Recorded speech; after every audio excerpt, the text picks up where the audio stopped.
Bonjour, je suis Simon Lavabre, cofondateur d'Unicité Méditerranée avec Mireille et Manu en 2020.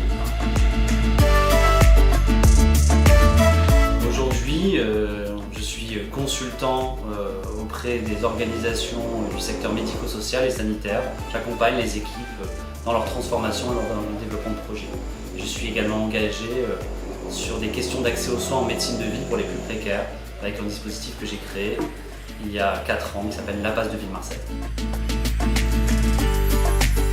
Ma rencontre avec Unicité remonte à 2001 à l'époque, avec justement Mireille et Manu. On était stagiaires à Bioforce à Lyon et on a découvert Unicité qui existait à Lyon et à Paris uniquement, grâce à Foulé, que je salue, et qui travaillait là-bas. Et on a découvert le concept et on s'est dit, ce projet il est génial, et si on le développait à Marseille. Ma première rencontre avec les petits frères des Postes, c'était le premier partenariat qui était tissé au niveau national entre Unicité et les petits frères. À Marseille, au Magnier, c'était la fête de fin d'année après 1 an de projet. Et on a dansé sur les tables avec les mamies, les papis. C'est vraiment les fondements d'Unicité. Avec Mireille et Manu, on a fait une de nos premières réunions pour penser le projet.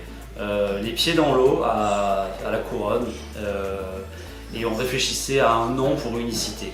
Donc il y avait Unicité Rhône-Alpes, Unicité Île-de-France, et nous on se disait non, PACA ça va pas, c'est trop administratif, Provence ça faisait un peu trop tradi, Marseille c'était identitaire, ça faisait le foot, on voulait pas. Et nous on avait une dimension un peu internationaliste, Manu c'était les îles, on avait la Réunion, il y avait des volontés, la Corse, et on s'est dit allez, Méditerranée ça ouvre sur nos valeurs, les cultures d'ouverture, et c'est comme ça que le nom Unicité Méditerranée est né.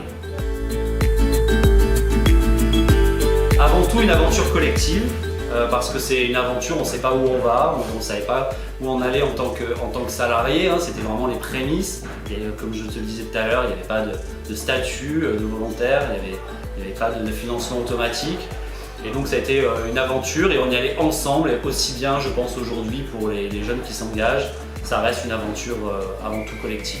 Ensuite c'est un socle fondateur, pour moi ça a été un fondement dans ma vie professionnelle. J'étais jeune professionnel, j'avais à peine 25 ans, c'est quasiment là que j'ai tout appris pendant ces 3-4 premières années à 24 heures sur 24 à Unicité.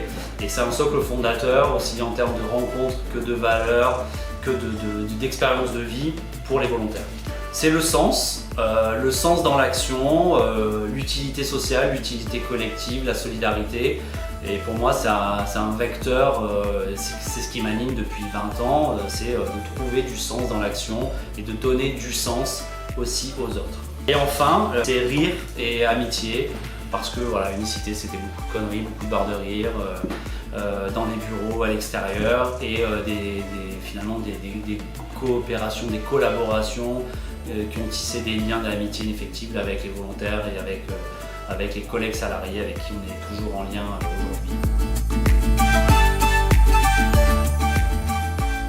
Je souhaite encore plus de volontaires. Première promotion 2002-2003, il y avait 12 volontaires, 3 salariés, 12 volontaires.